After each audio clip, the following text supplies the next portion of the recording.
गांव में शुद्धपट नामक धोबी रहता था। उसके पास एक गधा था। वह गधे से दिन भर बोझ लदवाता था, परंतु निर्धनता के कारण उसके खाने पीने की व्यवस्था नहीं कर पाता था। गधा इधर उधर घास चरकर अपना पेट भरा करता था। एक दिन जंगल में धोबी को एक मरे हुए शेर की खाल मिली। उसे देख धोबी ने सोचा कि यदि मैं ये खाल अपने गधे को उड़ा दूं, तो लोग इसे शेर समझकर डरेंगे और इसे नहीं भगाएंगे।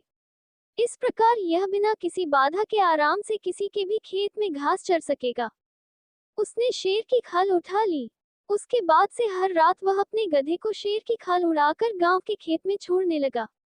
शेर की खाल में गधे को लोग शेर समझते और डर के मारे उससे दूर भागते थे। गधा मजे से रात पर खेत में घास चरकर सुबह घर आ जाता था। गधा भी खुश था और धोबी भी। दोनों के दिन बड़े मजे से बीत रहे थे। एक रात गधा हमेशा की तरह शेर की खाल उड़कर एक खेत में घास चरने घुसा। वह मजे से घास चर रहा था कि कहीं से उसे किसी अन्य गधे के रेंकने की आवाज सुनाई पड़ी। उसका मन भी रेंकने को मचल उठा और सब कुछ भूलकर वह रेंकने में रम गया। उसका रेंकना सुन खेत का मालिक सारी बात समझ गया। फिर उसने गधे को इतना पीटा कि वह मर ही गया। इस प्रकार धूर्त आचरण के कारण गधे को अपने प्राणों से हाथ धोना पड़ा और धोबी को अपने गधे से। सीख: बाह्य वेश बदल लेने से किसी का मूल स्वभाव नहीं बदल जाता।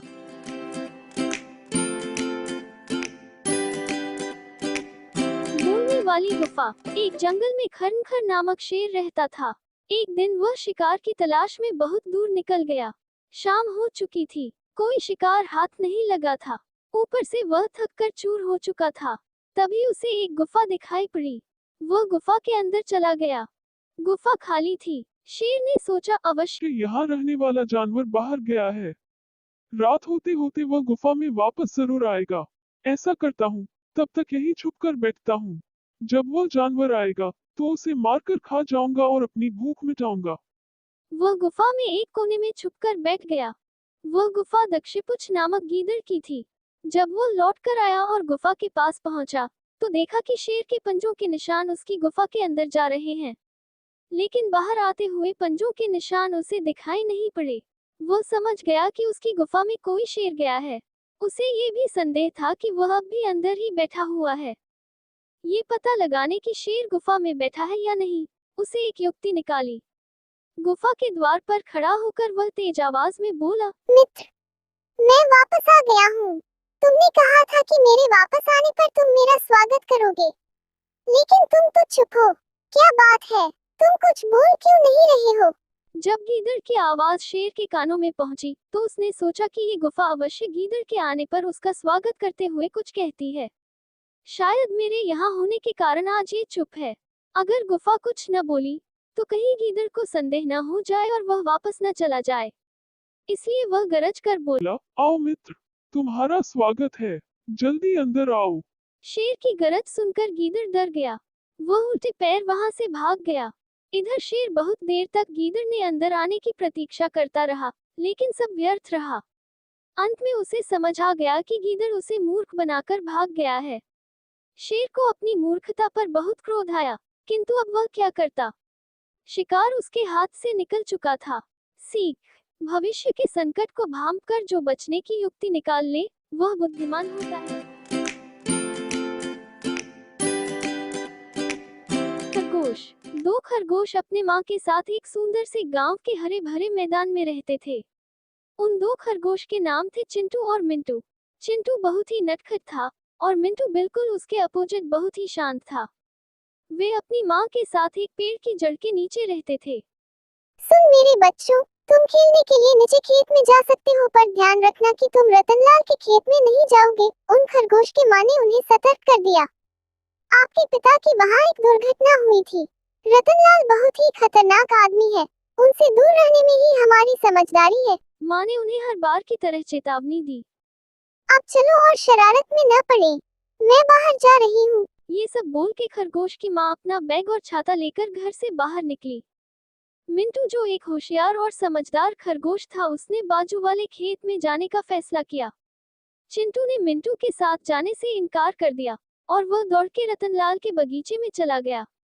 रतनलाल का बगीचा बहुत ही बड़ा, सुंदर और फल सब्जी से भरा हुआ था।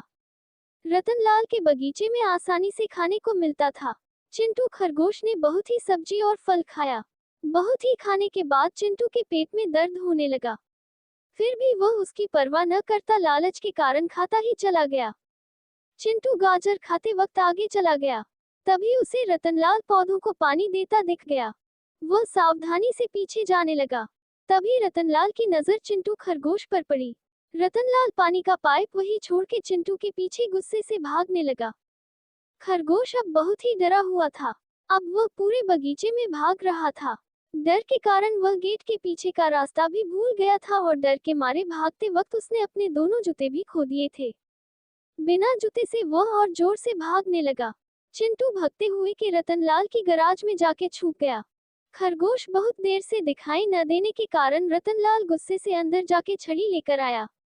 रतनलाल बहुत ही निश्चित था कि वह खरगोश अपने ही बगीचे में छुपा हुआ है। वह बगीचे में ध्यान से देखने लगा। तभी चिंटू गलती से छींका। आवाज आने से रतनलाल मुड़ गया और आवाज की तरफ भागने लगा।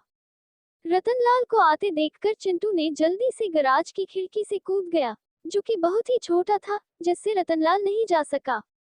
अब रतनलाल बहुत ही थक गया था। उसकी उम्र के कारण रतनलाल को सांस लेने में तकलीफ हो रही थी और उसका शरीर थोड़ा बहुत कांप भी रहा था। रतनलाल गेट पे पहरा देकर वहीं पे बैठ गया। चिंटू को दूसरे गेट से बाहर निकल के लिए रास्ता खुला था, पर उसे जाने के लिए रतनलाल के पास से जाना पड़ता था। पर अब उसके पास एक ही मौका था रतनलाल के पास से गुजर जाना, और चिंटू ने वह मौका नहीं छोड़ा। रतनलाल को बड़ी मुश्किल से चकमा देकर चिंटू रोते हुए बगीचे से बाहर निकल गया। आज चिंटू खरगोश ने अपनी जान बचा ली थी और सबसे महत्वपूर्ण सबक सीख लिया था। घमंड का सिर नीचा। एक गांव में उज्ज्वलक नामक एक निर्धन बढ़ई रहता था। धन अर्जित करने के प्रयोजन से उसने परदेश जाने का विचार किया और परदेश की यात्रा में घर से रवाना हो गया। गांव पार करने के बाद रास्ते में एक घना जंगल पड़ा, जहां उसे प्रसव पीड़ा से कराहती एक ऊंटनी दिखाई पड़ी। उस ऊंटनी ने एक ऊंट को जन्म दिया। बढ़ई को ऊंटनी और उसके बच्चे पर दया आ गई और वह परदेश जाने का विचार त्याग कर उन दोनों को लेकर अपने घर लौट आया। घर के बाहर ही उसने एक खूंटी से ऊंटनी को बांध दिया। वह रोज जंगल से हरे पत्ते लाकर ऊंटनी को खिलाने लगा। कुछ ही दिनों में ऊंटनी स्वस्थ हो गई। वह और उसका बच्चा बढ़ई के घर ही रहने लगे। ऊंटनी का दूध बढ़ई के बच्चों के पीने की काम आता और कुछ दूध वह गांव में बेच आता।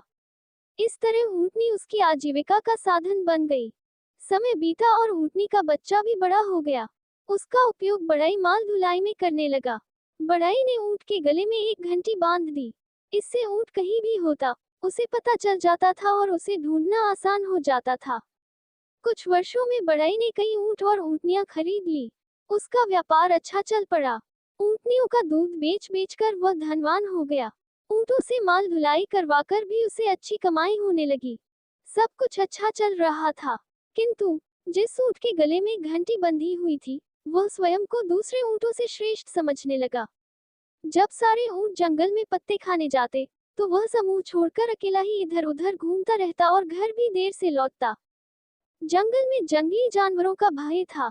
उस पर उसके गले में घंटी बंधी हुई थी, जिसकी ध्वनि से जानवरों को ऊंट का पता चल जाता था। अन्य ऊंटों ने उसे चेताया, किंतु अपने घमंड में उसने किसी की बात नहीं मानी। उसे लगता था कि अन्य ऊंट उसकी घंटी से जलते हैं, इसलिए उसके गले से उसे उतरना चाहते हैं। एक दिन जंगल में पत्ते खाने के बाद सारे ऊंट गांव लौटने लगे, तो सबने उस ऊंट को भी अपने साथ चलने को कहा, लेकिन वह अकेला ही जंगल में घूमने निकल गया। वह चलता तो उसके गले की घंटी बजने लगती। एक शेर ने जब घंटी की आवाज का पीछा किया, तो उसे हृष्ट-पुष्ट ऊंट दिखाई पड़ा। उसे अपना शिकार मिल चुका था। उसने ऊंट पर झपट्टा मारा और उसका काम तमाम कर दिया। सीख: घमंडी का सिर नीचा। चिड़िया की सीख। एक समय की बात है, एक राज्य में एक राजा राज करता था। उसके महल में बहुत खूबसूरत बगीचा था। बगीचे की देखरेख की जिम्मेदारी एक माली के कंधों पर थी। माली पूरा दिन बगीचे में रहता और पेड़ पौधों की अच्छे से देखभाल किया करता था। राजा माली के काम से बहुत खुश था। बगीचे में एक अंगूर की एक बेल लगी हुई थी, जिसमें ढेर सारे अंगूर फले हुए थे। एक दिन एक चिड़िया बगीचे में आई। उनसे अंगूर की बेल पर फले अंगूर चखे। अंगूर स्वाद में मीठे थे। उस दिन के बाद से वह रोज बाग में आने लगी। चिड़िया अंगूर की बेल पर बैठती और चुन चुन कर सारे मीठे अंगूर खा लेती।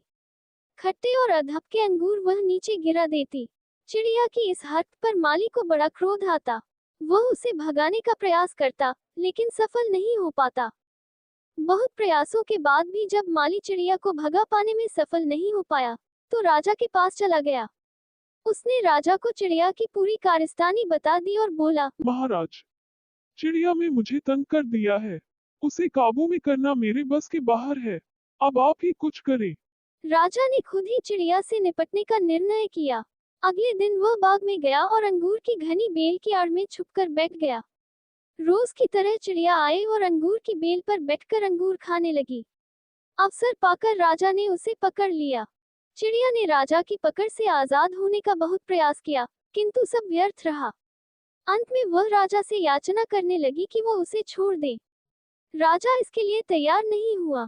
तब चिड़िया बोली, राजन, यदि तुम मुझे छोड़ दोगे तो मैं तुम्हें ज्ञान की 4 बातें बताऊंगी।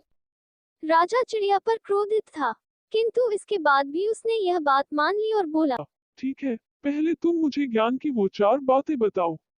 उन्हें सुनने के बाद ही मैं तय करूंगा कि तुम्हें छोड़ना ठीक रहेगा या नहीं। चिड़िया बोली, ठीक है राजन, तो सुनो। पहली बात, कभी किसी हाथ आए शत्रु को जाने मत दो। ठीक है, और दूसरी बात? राजा बोला। दूसरी ये है कि कभी किसी असंभव बात पर यकीन मत करो। चिड़िया बोली। तीसरी बात? बीती बात पर पछतावा मत करो। और चौथी बात? राजन, चौथी बात बड़ी गहरी है।